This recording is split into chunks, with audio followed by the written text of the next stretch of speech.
Rahmatullahi wabarakatuh. Alhamdulillahi rabbil alamin. Allahumma salli ala Sayyidina Muhammad. Yang Allah muliakan para jemaah musalla ziyadatul iman yang dirahmati Allah. Alhamdulillah, insyaallah malam yang berbahagia ini kita meneruskan kitab Tasawuf Ibnu Khaldun, kitab Syifa'us Syail wa Tahdhibul Masyail. Mari sama-sama kita membacakan ulumul Quran lin Nabi Muhammadin sallallahu alaihi wasallam. Ya Rasulullah wa ala azwajihi wa alihi wa ahlil baitihi wa dzurriyyatihi ajma'in wal awliya'i was salihin wal anbiya'i wal mursalin wal malaikatil muqarrabin ولآبائنا ولأمهاتنا ولجدنا ولجداتنا ولأساتذتنا ولمعلمنا ولمشايخنا ولجميع المسلمين والمسلمات والمؤمنين والمؤمنات الأحياء منهم والأموات، خصوصا لصاحب المؤلف كتاب شفاء السائل وتحذيب المسائل للإمام العلامة الفقيه المؤرخ أبو زيد عبد الرحمن بن محمد ابن خلدون، وللفضيلة الإمام الراعد محمد زكي إبراهيم الراعد العشيرة وشيخ طريقة المحمدية، ولشيخ الإمام محمد بهاء الدين النقشبندي، ولشيخ الإمام أبو حسن الشاذلي، والإمام أبي حامد محمد بن محمد الغازلي، ونفعنا بهم والmuslimin bi'ulumihim wa bi'ulumi jami'il ulama, amin ya Allah. Ya Allah, ya Tuhan kami, berilah keberkahan kepada kami di dalam majelis ilmu ini, di dalam majelis tasawuf ini, kiranya bermanfaat kepada kami, keluarga, anak maupun keturunan kami. Ya Allah, ya Tuhan kami, jauhkanlah kami, anak dan keluarga kami dari segala malapetaka, bencana, fitnah dunia maupun fitnah akhirat. Ya Allah, ya Tuhan kami, jauhkanlah kami dari segala kemurkaan-Mu karena kebodohan dan ketidaktahuan kami. Jauhkanlah kami dari segala cobaan yang tidak sanggup kami memikulnya. Ya Allah, ya Tuhan, anugerahkanlah nikmat kepada kami, anak dan keturunan kami menjadi imaman lil muttaqin, menjadi pemimpin bagi orang-orang yang saleh dan salihah, menjadi pemimpin bagi orang-orang yang bertakwa. Ya Allah, ya Tuhan kami, berikanlah keberkahan kepada seluruh orang-orang yang telah pernah berbuat baik kepada kami. Anugerahkanlah kepada kami, anak dan keluarga kami, umur yang panjang lagi berkah, karunialah kesehatan, kemajuan dan kesuksesan segala amal usaha yang kami lakukan. Khususnya ya Allah, berikan keberkahan kepada siapa saja yang telah membantu perjuangan dakwah kami ini ya Allah. Tinggikan derajat mereka dunia dan akhirat bi barakati al-Fatihah. A'udzu billahi minasyaitonir rajim. Bismillahirrahmanirrahim. Alhamdulillahi rabbil alamin. Arrahmanir rahim. Maliki yaumiddin. Iyyaka na'budu wa iyyaka nasta'in. Ihdinas siratal mustaqim. Siratal ladzina an'amta 'alaihim ghairil maghdubi 'alaihim waladdallin. Amin. Alhamdulillah. Kita masih bab al-kalam fi tahqiq tariq as-sufiyah wa tamyiz, yaitu membicarakan tentang hakikat tariqah sufiyah dan kelebihan-kelebihannya. Tak bosan-bosannya kita, tasawuf ini adalah mendidik akhlak kita zahir dan batin. Tak bosan-bosan kita selalu mengulang, tasawuf ini adalah islahul qulub, untuk kita selalu membersihkan hati kita. Karena ini memang berat, paling berat. Kita sudah sampai bagaimana perbedaan antara ilmu fikih dan ilmu tasawuf, dan diantaranya kitab-kitab tasawuf ini yang banyak menjelaskan tentang ilmu batin, yaitu artinya ilmu hati kita.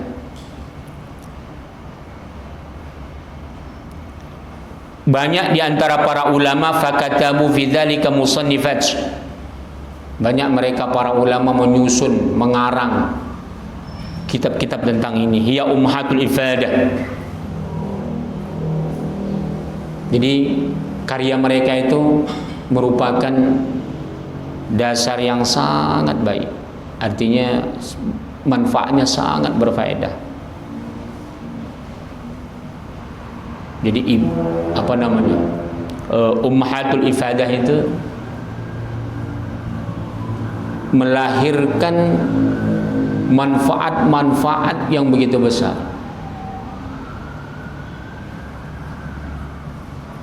Wa in kana la ta'addud, dan sangat tidak terhitung ya. Kama fa'alu Ibnu Atha, sebagaimana yang dilakukan oleh Ibnu Atha. Ini adalah wali Allah, kemarin sudah kita sebutkan siapa beliau. Beliau ini adalah teman dekat daripada Imam Al-Junaid. Beliau wafat pada tahun 309 Hijriah. Berarti sudah 1100 tahun lebih ya beliau wafat.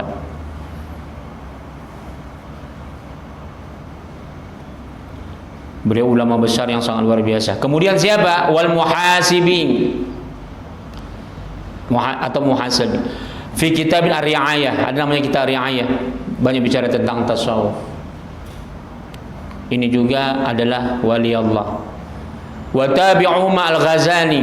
Kemudian ada ulama yang mengikuti jejak kedua ulama besar ini, yaitu Imam Al-Ghazali fi kitab Al-Ihya, kitab Ihya Ulumuddin. Ini hampir seluruh dunia mengkajinya. Bahkan ada sebagian ulama mengatakan seandainya Al-Quran hilang di dunia ini, maka kitab Ihya Ulumuddin itulah pengganti. Jadi bayangkan, sekali Ibnu Khaldun saja merujuk Ihya Ulumuddin. Ihya Ulumuddin Imam Ghazali ini bermazhab Imam Syafi'i dari segi fikihnya. Tapi kalau tasawuf semua ulama sufi. Ulama sufi ini lintas mazhab. Lintas mazhab. Thumma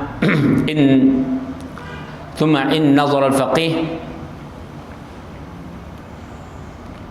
thumma in an-nazar al-faqih wa nazar al-mutasawwif. Bagaimana kita memandang orang ahli fikih dan orang yang ahli tasawuf?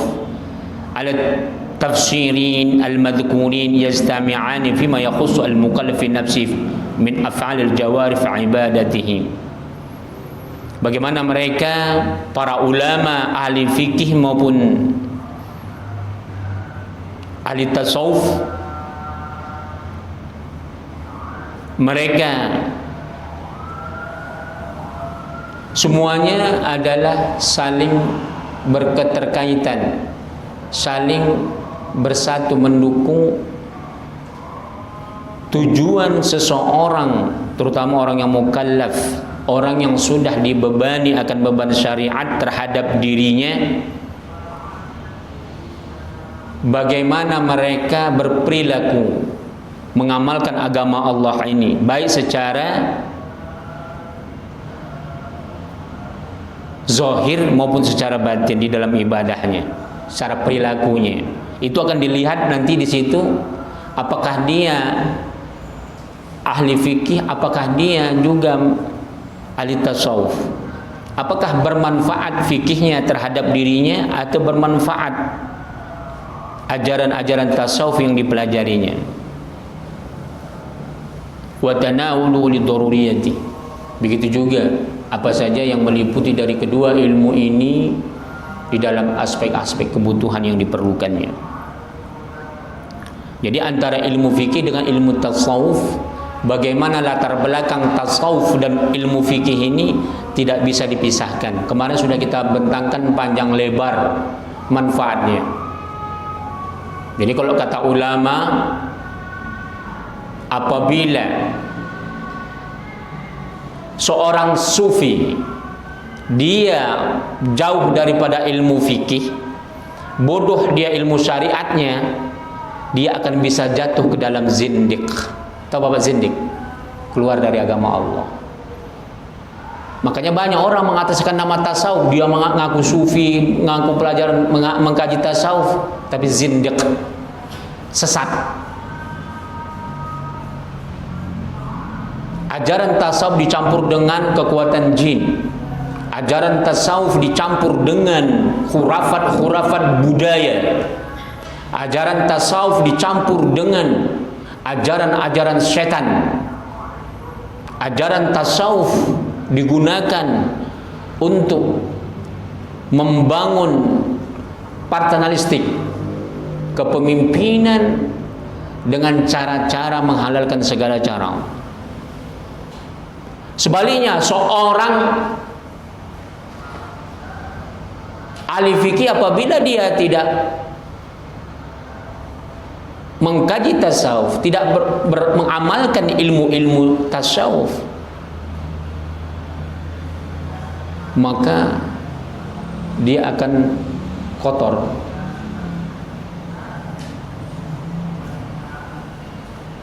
Dia akan bisa terjebak di dalam hubbud dunia atau ulama ulama jahat, menganggap perkara yang subhat pertama kali halal sama dia, lama-lama yang haram pun jadi halal. Nah, inilah dia.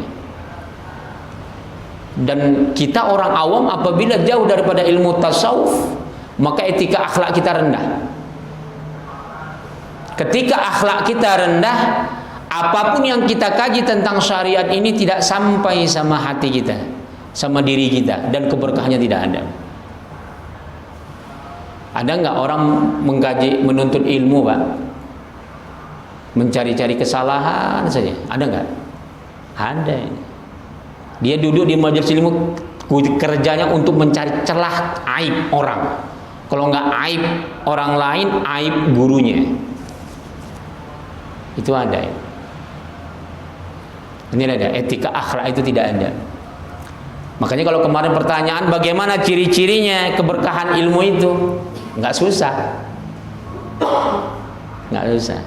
Kita kalau sudah takzim dengan seorang guru, kalimat per kalimat itu akan lengket di otak kita.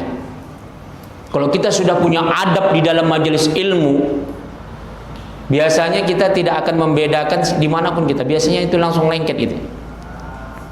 Kita akan ingat. Kalau kita cinta ilmu, kemanapun kita pergi, kita akan selalu membawa catatan. Biasanya. Jadi banyak ciri-ciri orang yang berkah dalam menuntut ilmu, tapi levelnya berbeda-beda ya. Levelnya berbeda-beda.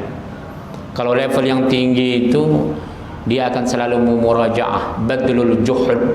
Dia selalu memiliki kesungguhan yang terus-menerus untuk memperoleh ilmu. Itu martabat yang paling tinggi. Makanya yang dikatakan ulama itu mustahid itu adalah mereka badlul juhud.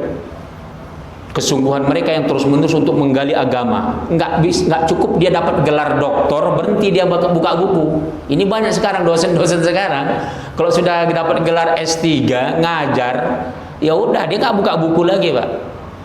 Ada teman-teman bawa kitab sampai 1 lemari 2 lemari dari Timur Tengah.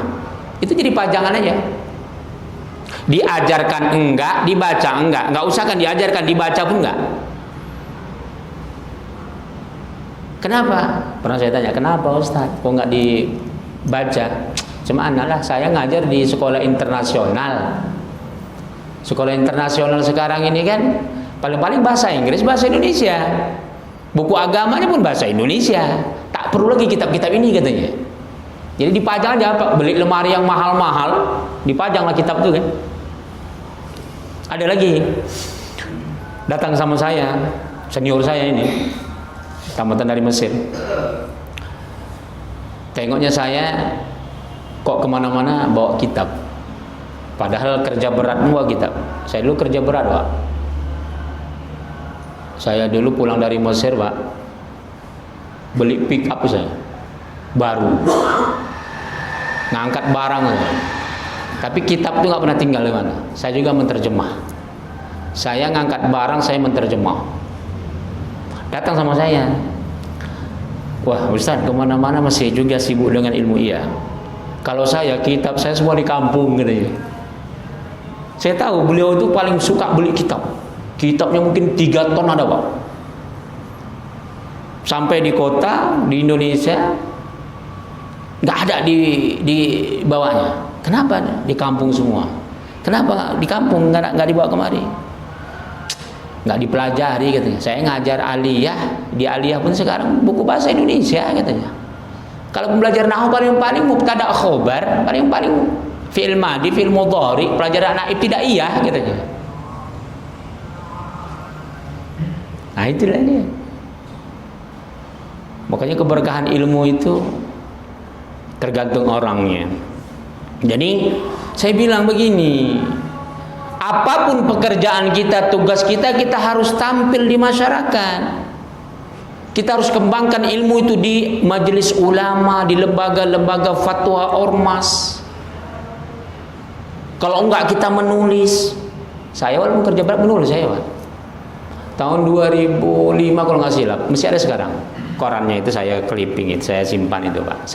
Tulisan saya sudah dikeluarkan koran Waspada Medan tentang masalah politik Timur Tengah, masalah bagaimana perdamaian antara Palestina dengan Israel.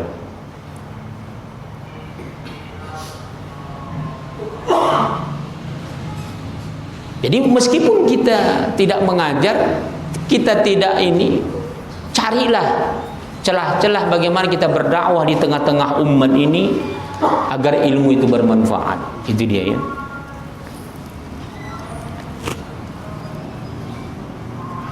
Wa yamtajul mutasawwif wal mutawarra' bin nazar ila af'alil qulub.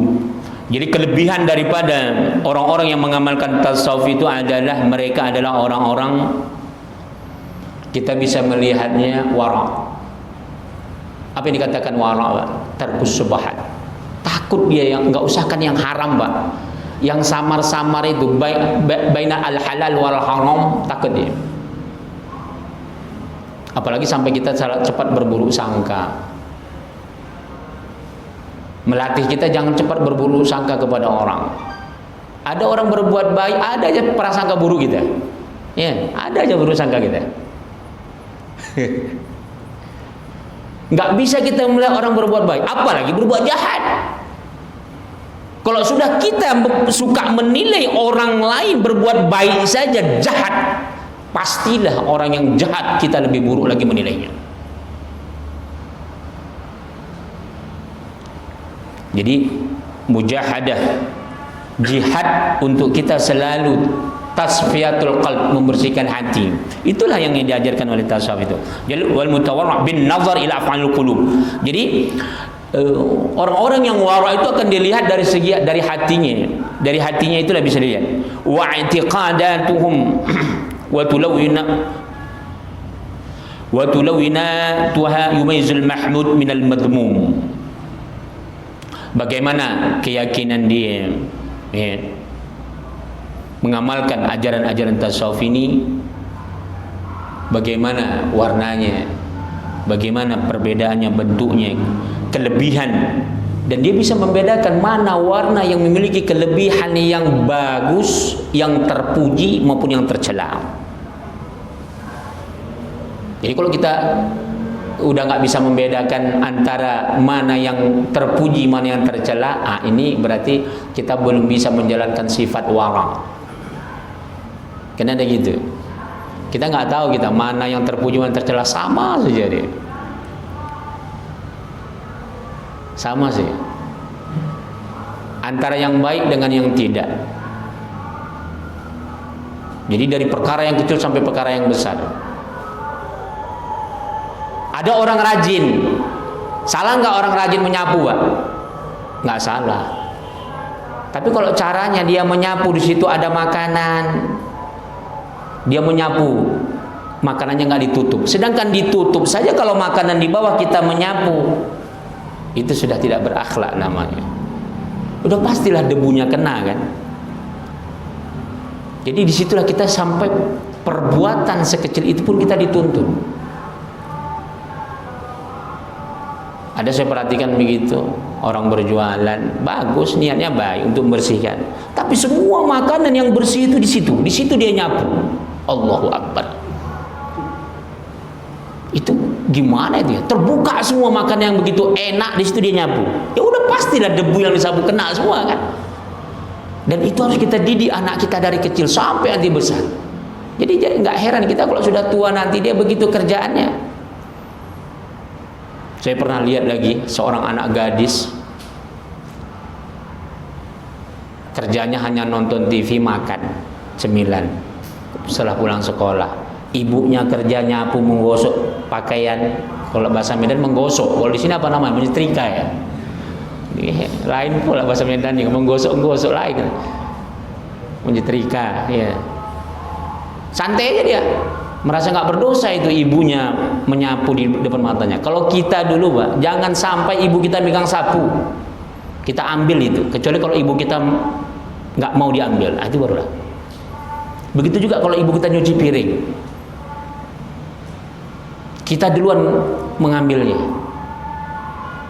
Kalau anak sekarang mana mungkin kan? Beda lah kalau anak-anak masih kecil. Artinya kita yang sudah menikah, kita yang sudah dewasa, jangan sampai orang tua kita biarkan kerja-kerjaan yang melampaui batas. Boleh sekali-sekali kita biarkan, tapi harus kita tawarin dulu. Kalau dia menolak, baru. Ini enggak, dibiarkan begitu semuanya. Meskipun kita anak laki-laki, jangan malu, jangan gengsi menyapu rumah. Ini ada budaya tertentu, anak laki-laki itu dimanjain, Pak. Habis makan piring letak situ saja. Nggak tahu dia letak ke dapur, apalagi nyucinya. Itu ada. Apa kata ibunya? Biasa anak laki-laki gitu ya. Habis makannya taruh di lantai itu aja piring gitu ya. Itu ada. Habis makan nggak peduli dia nyucinya, dibiarkannya gitu. Biarkan ibunya mencuci sendiri. Jadi kita harus didik anak kita. Habis makan itu suruh cuci sendiri. Kalau udah besar, kalau masih kecil ya nggak usah. Itu di antara akhlak yang paling rendah harus kita ajarkan. Bagaimana bersuara. Jadi jangan heran kita kalau sudah gede nanti ibu-ibu umpamanya suaranya satu RT terdengar. Iya. Kalau sudah ngomong saja dengar satu RT, gimana berantemnya kan? Itulah dia. Harus ditanamkan. Kalau suara kita terlalu kuat, malu kita. Ini kan enggak. Jadi kalau ibu-ibu nggak ikut ta'lim, nah kita lah mengajarkan istri kita, mengajarkan anak perempuan kita. Berbicaralah yang didengar orang itu perkara-perkara yang tidak aib. Nah itu ya. Jadi wara' itu sampai ke sana. Wara' itu mengkaji perkara-perkara akhlak kita. Jadi harus bisa membedakan bagaimana warna kelebihan daripada sifat-sifat terpuji daripada sifat yang tercela. Wal munajji minal muhlik. Dan memang bagaimana kita harus bisa selamat daripada perkara-perkara yang mencelakakan kita. Wada'u minad dawa, obat mengobati dari segala penyakit. Kita harus tahu apa obatnya penyakit. Apa dia yang bisa menyebabkan kita beruntung daripada kerugian. Dan itulah dia tasawuf itu. Jadi ilmu tasawuf ini mengkaji bagaimana kita bisa menjadi orang yang beruntung, terhindar daripada orang yang rugi. Tasawuf ini adalah obat. Ada minad dawa, obat daripada segala penyakit. Apa ada penyakit kita, terutama penyakit hati. Bahkan bisa tasawuf ini juga mengobati penyakit fisik. Contoh, pikiran banyak, stres. Apalagi masa Covid gini kan. Bekerja di PHK, nggak usah kan bekerja gara-gara Covid kita di PHK. Sholat bukan gara-gara di PHK juga gitu. Tak boleh berjemaah gitu ya kan. Sudah stres kita di PHK di pekerjaan, di rumah pun nggak boleh ke musola. Covid gitunya. Terbenam aja di rumah tuh kan. Stres. Akhirnya bertengkarlah suami istri, cerai. Jadi kalau orang yang mempelajari tasawuf ini, segala problematika kehidupan kita bisa bawakan ke sabar. Kita tahu Allah itu wa ma asabakum min musibatin fabima kasabat aydikum wa ya'fu an katsir. Udah. Seberat apapun beban musibah yang Allah timpakan kepada kita, padahal musibah itu mungkin karena dari tangan kita sendiri. Kalau kita sabar, kata Allah, Allah akan tinggikan derajat kita, akan Allah ampunkan dosa-dosa kita. Biqaulihi ta'ala fi kitabihil karim wa fi ayatin ukhra.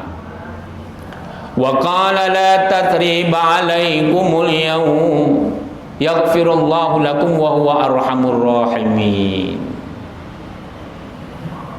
La tathriba 'alaikumul yawm. Kamu jangan pernah merasa sedih terhadap penderitaan.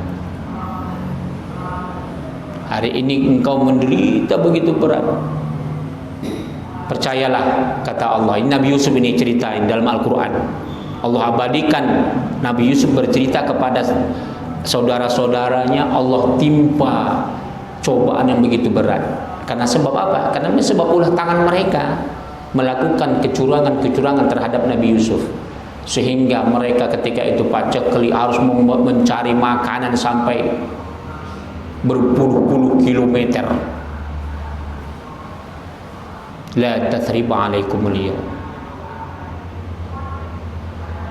Jangan kamu pernah putus asa terhadap penderitaan yang kamu alami. Yaghfirullahu lakum wa huwa arhamur rahimin. Allah akan mengampunkan dosa-dosamu. Allah Maha Pengasih dan Penyayang.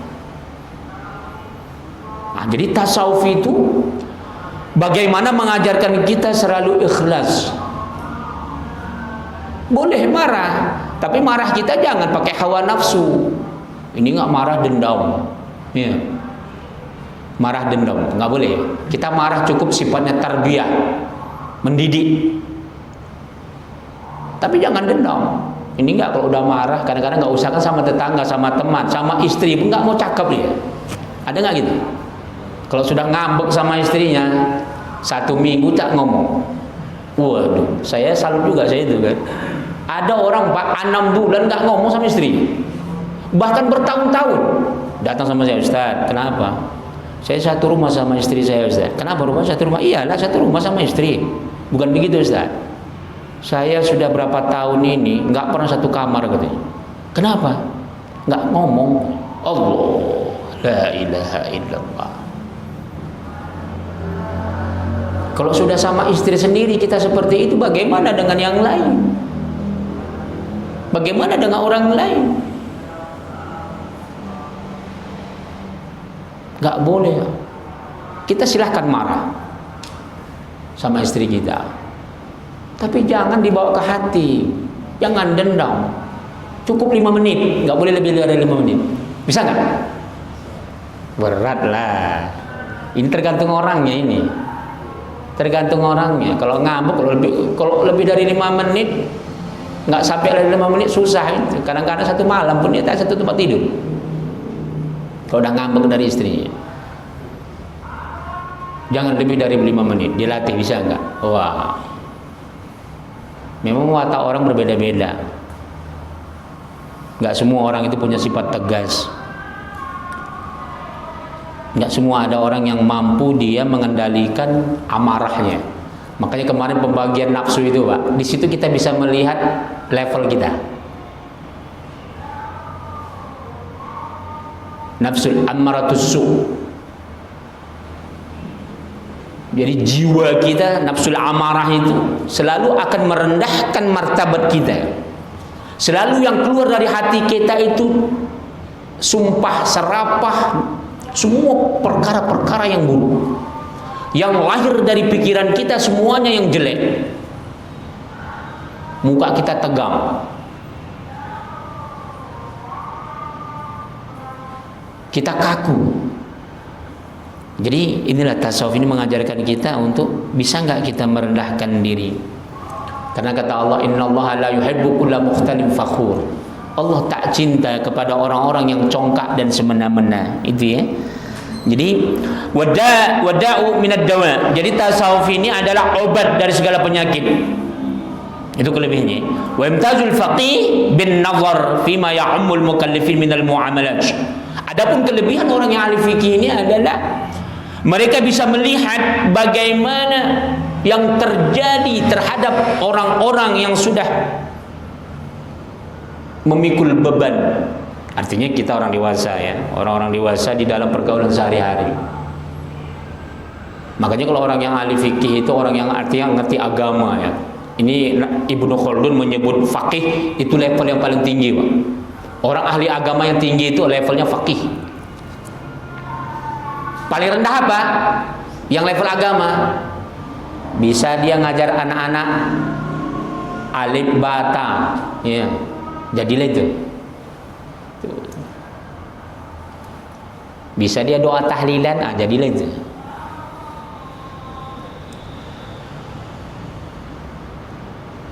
Jadi level yang paling tinggi itu faqih. Kelebihannya apa? Seseorang itu akan terlihat dia bisa berhadapan memecahkan persoalan-persoalan yang zahir, persoalan-persoalan dalam tatanan sosial, dalam tatanan budaya, dalam tatanan ekonomi, dalam tatanan peradaban, dalam tatanan politik, dalam tatanan industrialisasi, teknologi, apa saja. Biasanya kalau orang-orang ahli fikih itu dia bisa memecahkan itu. Dia tahu bagaimana koreksinya, bagaimana cara menghadapinya. Itu ya. Wa farqul Ghazali bainan nazar al-faqih wal mutawaffi ma yanzurani fihi min al-ibad wal mutanawwilat. Jadi Imam Ghazali itu membedakan antara bagaimana cara pandang ahli fikih dan ahli tasawuf. Keduanya itu bagaimana cara memandang mereka di dalam ibadah dan yang meliputi daripada keduanya. Bi'anna an-nazar al-faqih min haitsu yata'allaq bi masalih dunia. Adapun cara pandang orang yang ahli fikih itu berkaitan tentang kemaslahatan dunia. Tapi bukan berarti dia enggak ibadah. Dia tetap disebut ibadah kalau niatnya lillahi ta'ala. Tapi lebih banyak perkara-perkara dunia. Al-mutasawwif min haitsu yata'allaq bi masalihil akhirah. Sedangkan orang ahli tasawuf itu sufi ini adalah dia cenderung berkaitan tentang masalah akhirat. Bukan berarti orang ahli fikih itu tidak muaranya ke akhirat, tetap ke akhirat. Cuman ada perbedaan. Ada perbedaan. Jadi kalau orang-orang ahli sufi ini lebih banyak menekankan kepada bagaimana hatinya itu selalu bersih menghadapi sesuatu. Contoh umpamanya, kalau ahli fikih ada orang yang mencuri, Pak, dia akan berpikir mempidana. Ini melanggar aturan ini, maka dia harus dipidana. Tapi kalau orang sufi, dia lihat, ya sudahlah, berarti takdir saya. Kalau memang dicuri, ya berarti nggak rezeki saya. Biarlah Allah yang membalasnya. Tapi bukan berarti juga ulama sufi itu semuanya seolah-olah dia tidak ada usaha, seolah-olah dia tidak perlu ada hukum pidana, bukan. Artinya begini, kalau ulama sufi itu dia menghadapi sesuatu, dia tidak langsung berhadapan menghadapi sesuatu itu dengan hawa nafsunya. Kalau seseorang yang melanggar pidana, iya dia akan laporkan juga ke pidana, tapi hatinya dia akan jaga tidak dendam. Bagaimana hatinya tadi bisa melihat seseorang itu hanya sebatas kesalahannya. Jangan sampai orang yang salahnya hanya 5 ditambah-tambahnya jadi 6, jadi 7, 8 dan seterusnya.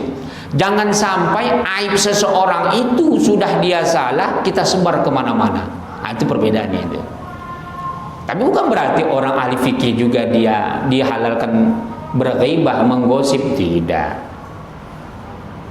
Jadi di situ penekanan hatinya lebih tinggi. Itu dia ya. Jadi masalah akhiratnya lebih tinggi orang-orang yang hatinya selalu bersih. Sementara kalau ahli fikih ini meskipun dia adalah dalam lingkaran ilmu-ilmu syariat, tapi lebih banyak penekanannya kepada ilmu dunia, kemaslahatan-kemaslahatan dunia. Itu dia ya. Qala li anna nazar al-faqih fil ibadah allati ra'sa al-islam innama huwa haitsu innaha hal tasihu fatakunu mujzi'ah wa yaqum biha al-imtithal wa yasqutu al-qada' atau tufsidu fala takunu mujzi'ah wa la yaqum biha al-imtithal fala yasqutu al-qada' au min haitsu yamtani'u min al-ada' fayubahu damu wa yu'addi fayusamu damu wa kadika nazru fil halal wal haram inma huwa min haitsu innahu tasarruf fima lil ghair. Jadi kalau orang-orang ahli fikih itu di dalam ibadah itu yang dasarnya itu adalah agama Islam. Apa? Huwa min haitsu inna hal tasawuf fatakun mujzi'ah. Jadi sah atau enggak menurut pandangan Islam perbuatan kita. Itu fikihlah yang menilainya. Maka perbuatan kita itu, semua yang kita lakukan itu, apakah dia bisa dihukumi secara zahir atau tidak? Artinya ada enggak hukuman-hukuman secara ketentuan yang telah berlaku? Jadi kalau fikih itu dia berkaitan dengan hukum-hukum yang nyata. Begitu juga amal-amal kita, apakah dia dapat ganjaran atau rusak? Itu sudah diatur secara syarat dan rukunnya. Kita katakanlah sholat kita itu tidak akan sah tanpa wudhu apabila tidak memenuhi syarat dengan rukunnya. Contoh dia salat buang angin berarti batal, itu udah jelas. Tapi kalau dalam tasawuf tidak hanya sekedar itu. Bagaimana orang yang sholat hatinya itu bersih nggak dengan Allah? Kalau dia dari Allahu Akbar sampai akhir Assalamualaikum hatinya nggak kepada Allah, apa yang terjadi? Dalam ilmu tasawuf maka ini rusak. Jadi ilmu tasawuf itu dia hatinya yang dilihat. Kalau dalam fikih zahirnya, kalau zahirnya dia wudunya salah, dia cuci tangan nggak sampai sikunya, maka tak sah. Jadi kalau ilmu tasawuf tidak hanya sebatas syarat dan rukun, tapi bagaimana dia mencuci tangannya, dia berdoa kepada Allah, ya Allah, semoga dosa-dosa tanganku bisa hilang. Dan dia memaknai basuhan wudhu ke tangannya itu adalah bagaimana untuk membasuh kesucian tangannya, tidak melakukan perbuatan maksiat. Kalau dia basuh rambutnya, kepalanya dengan air wudu, seorang sufi dia akan mensucikan pikirannya, mensucikan kepalanya, jangan sampai pikirannya selalu berbuat dosa. Itu dia ya.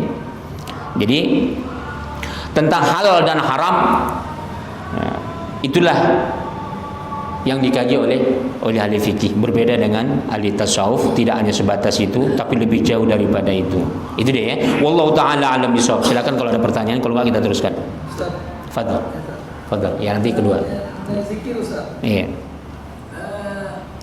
Ketika berzikir Ustaz, itu kan yang agak susah untuk berpikiran Ustaz. Apa tuh? Berpikiran itu saya dengan ilusi. Nah, boleh nggak kita berzikir itu? Kita ilusi itu datang, kita langsung muhasabah, mengingat dosa-dosa kita yang telah lakukan dosa kita. Jadi kita langsung konsentrasi pada apa yang kita berbuat, apa dosa yang kita perbuat ya Ustaz, dalam berzikir kita tadi Ustaz.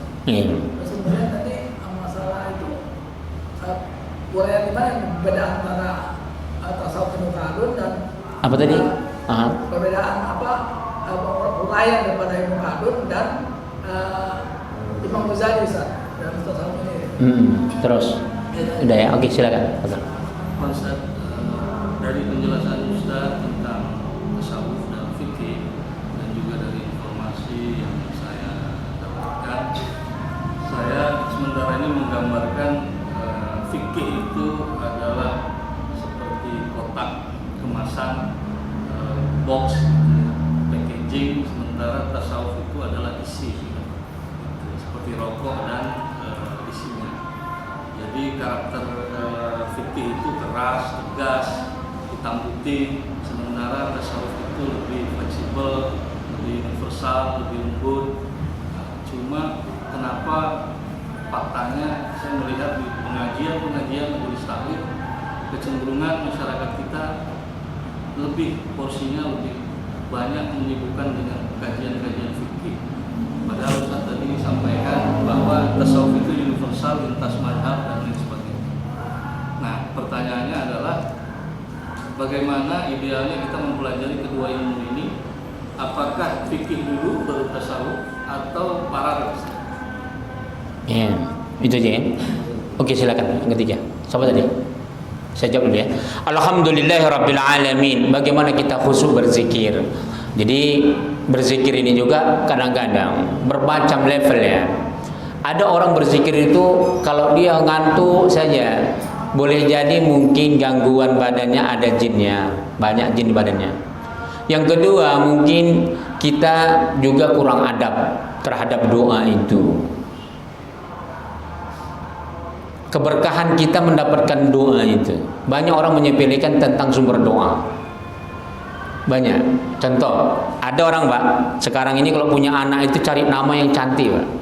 Bagus nggak? Boleh, bagus. Sekarang nggak susah, pakai HP Android kita bisa cari nama secantik apapun. Sekarang ini Pak, sebodoh-bodoh orang bisa ngerti bahasa dunia. Bapak cari aja di Play Store. Bapak mau bahasa apa? Bahasa Yahudi, bahasa Israel, bahasa India, semua bisa.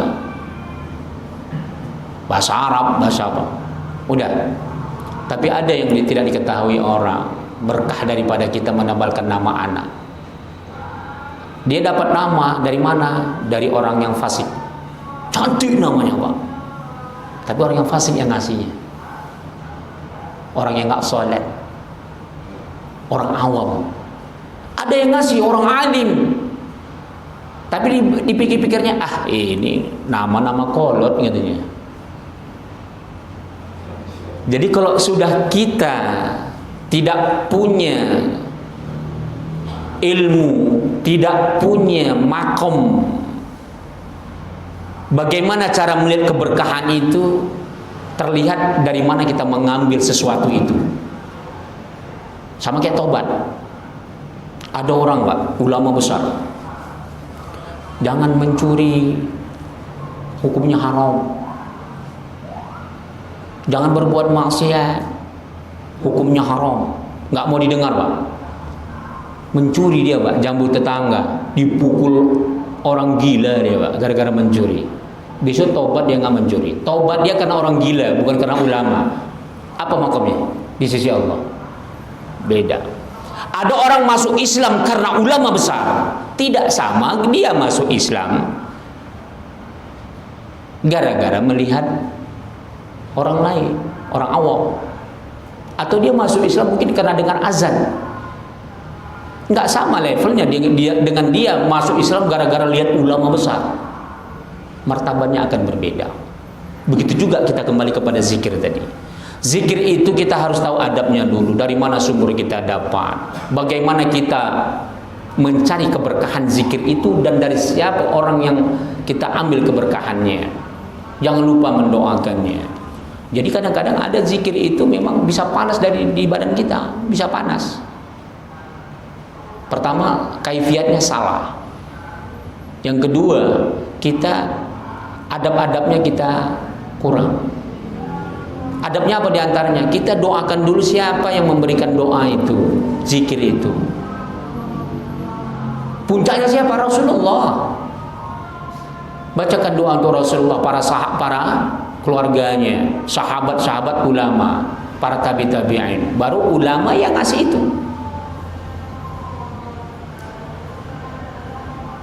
Ibarat kita masuk ke rumah orang, kalau kita nggak minta izin, pasti dibilang mencuri Pak. Nah, itulah dia.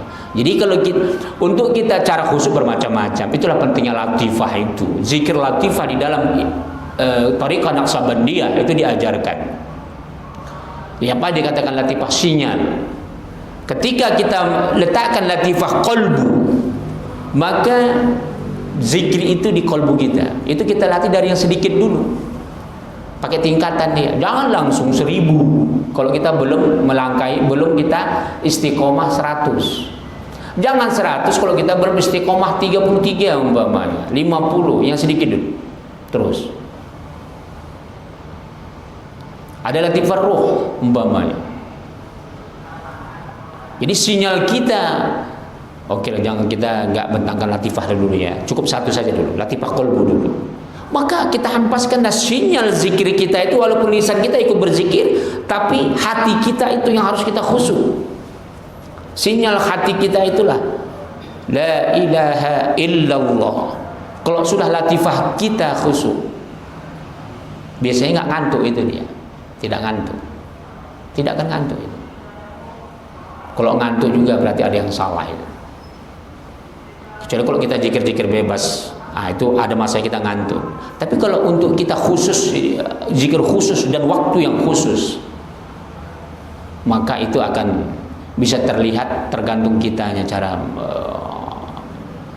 mendapatkan zikir itu.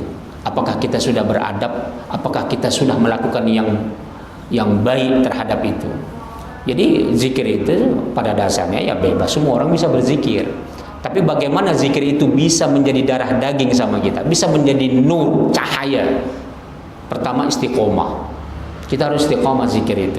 Jangan sampai sekarang kita 1000, besok udah sama sekali nggak zikir. Kenapa? Stres ya kan? Itu berarti belum masuk zikirnya ke badannya itu. Orang biasanya Pak, kalau sudah istiqomah zikir, mau kayak apapun beban hidupnya, mau kayak manapun dia sakitnya, kayak manapun terhinanya dia hari itu, zikirnya nggak pernah lepas. Makanya kalau kemarin ditanya ciri-ciri taubat itu apa? Istiqomah. Istiqomah amal soleh, mujahadah amal soleh, mujahadah dalam istiqomah, mujahadah, maka dia akan mendapatkan mujahadah kasaf. Mujahadah kasaf apa? Yang selalu membersihkan hatinya, maka semakin tinggi keyakinannya, sebagaimana yakinnya mata zahirnya, begitulah yakinnya mata batinnya. Maka itu akan dia temukan ketinggian level-level zikir itu terdapat di situ. Itu dia ya. Kemudian bagaimana apa? Maksudnya boleh nggak tadi ketika tadi berzikir tadi, ini kan juga nggak konser, mungkin kan suatu orang ngantuk itu kan ditarik lagi nanti itu, terus atau tiba-tiba melusi gitu. Nah boleh nggak ketika zikir itu akhirnya kita tarik hati kita mengingat muhasabah dosa yang lakukan itu. Bebas, mau apa saja boleh. Mau dia nangis karena zikir dia karena putus pacar, karena dia nggak bisa kawin lagi, boleh dia nangis karena itu, nggak apa-apa. Cuman iya boleh, nggak usah kan muhasabah. Kita menangis karena orang lain mencuri, kenapa dipukulin, kenapa sih orang lain maksiat. Kita apa saja yang kita hayalkan kita menangis boleh dalam zikir, nggak apa-apa. Oke, apa perbedaan antara tasawuf Ibnu Khaldun dengan Imam Ghazali? Ya, tidak ada perbedaan. Hanya bedanya adalah ulasan pembahasan Imam Ghazali lebih luas, lebih terperinci dan lebih banyak.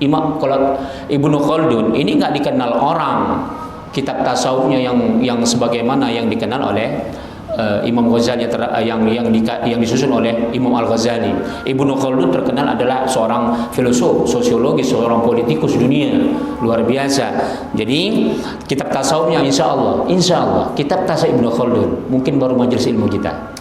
Silahkan di Google, coba cari baik berbahasa Arab atau bahasa Indonesia. Insya Allah tasawuf Ibnu Khaldun baru kita. Itu dia ya.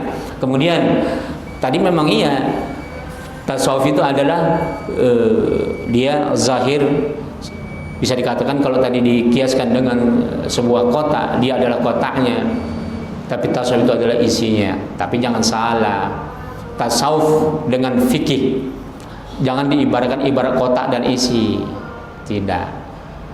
Hanya bedanya kalau fikih itu adalah, ini banyak orang melogikan antara fikih dengan tasawuf itu sesederhana itu, seolah-olah tasawuf itu lebih tinggi daripada fikih. Tidak, tadi sudah saya sebutkan. Orang yang dia ahli, seorang yang mengkaji tasawuf tapi dia jauh daripada fikih, dia akan bisa zindik, bisa sesat. Tapi orang fakih, insya Allah orang fakih tidak akan bisa sesat, insya Allah. Belum pernah ada di dalam perjalanan sejarah 1400 tahun lebih perjalanan sejarah Islam, belum ada ulama ahli fikih sesat. Tapi kalau dia ulama su ada ulama yang jahat, artinya gini, dia memperkaya, dia jatuhnya fasik, tapi nggak zindik, jatuhnya hanya fasik, nggak sampai zindik. Kalau tasawuf, maaf ya, sampai detik ini saya di Pulau Jawa, saya belum pernah merekomendasi thariqah yang sesuai dengan syariah, belum pernah saya rekomendasi.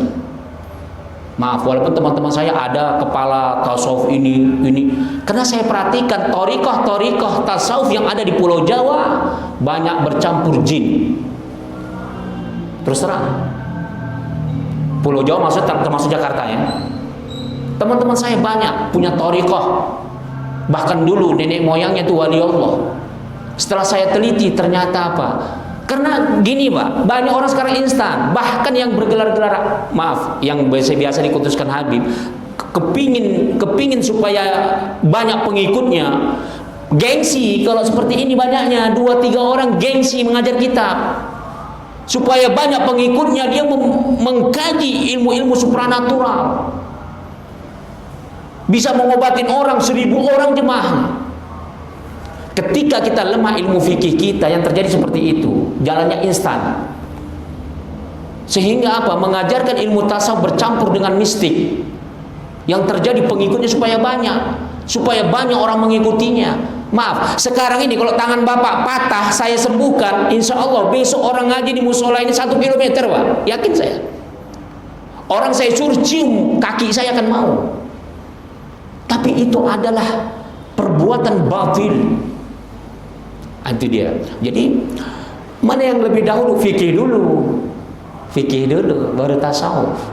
Tapi tidak boleh dipisahkan. Antara tasawuf dengan akhlak itu tidak bisa dipisahkan. Innallaha ma'al ladzina taqaw wal ladzina hum muhsinun. Allah dulu kan takwa, baru muhsin. Ihsan itu cabang, itu ihsan nanti interpretasinya muara akhirnya tasawuf. Kenapa Allah bedakan takwa dengan ihsan? Ada orang yang bertakwa, ini selalu saya angkat. Tapi kenapa dibilang Allah?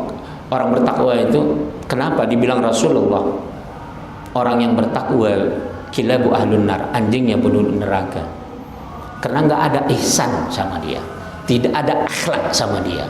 Orang yang dia hanya mengerti agama secara zahir, tidak ada akhlak, maka dia akan bisa bermartabat seperti binatang, dunia dan akhirat.